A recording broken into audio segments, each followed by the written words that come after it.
Iran ও যুক্তরাষ্ট্রের মাঝে চলমান সংকট স্থায়ীভাবে সমাধানের লক্ষ্যে ইরানের রাজধানী তেহরানে যান পাকিস্তানের সেনাপ্রধান ফিল্ড মার্শাল আসিম মুনির। সেখানে ইরানের শীর্ষ নেতৃবৃন্দের সাথে এক দীর্ঘ ও গভীর আলোচনায় বসেন পাকিস্তানের সেনাপ্রধান। উক্ত আলোচনাতে যুক্তরাষ্ট্রকে উদ্দেশ্য করে সতর্কতামূলক বার্তা উচ্চারণ করলেন ইরানের শীর্ষ নেতারা। পাকিস্তানের সেনাপ্রধান আসিম মুনিরের সাথে বৈঠকে ইরানের পার্লামেন্টের স্পিকার মোহাম্মদ বাঘের গালিবাফ যুক্তরাষ্ট্রকে উদ্দেশ্য করে কড়া সতর্কবার্তা দেন।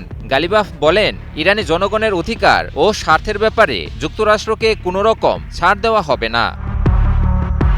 গালিবাফ হুঁশিয়ারি বাক্য উচ্চারণ করে বলেন, গত ৮ এপ্রিল যুক্তরাষ্ট্রের সঙ্গে যুদ্ধবিরতি চুক্তির পর থেকে ইরান তার সশস্ত্র বাহিনীকে আরও শক্তিশালী রূপে পুনর্গঠিত করেছে। যদি মার্কিন প্রেসিডেন্ট ডোনাল্ড ট্রাম্প আবারও বোকার মতো হামলার সিদ্ধান্ত নেন, তাহলে এবারের ইরানের পাল্টা জবাব হবে আগের যে কোনো সময়ের চেয়ে অনেক বেশি বিধ্বংসী এবং তীব্র।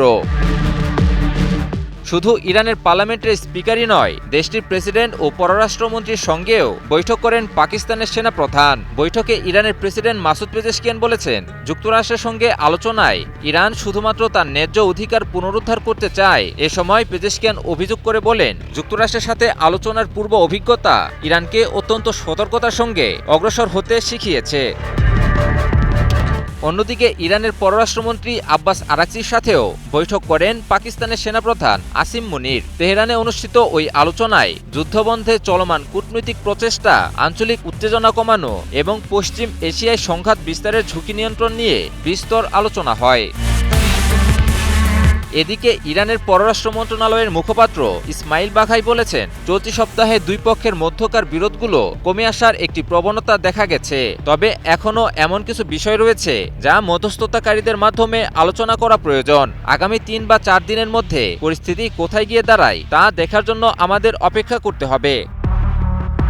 বিশ্লেষকরা বলছেন, ইরান যুক্তরাষ্ট্র সংঘাত নিরসনে মধ্যস্থতাকারী হিসেবে পাকিস্তান জোর প্রচেষ্টা চালিয়ে যাচ্ছে।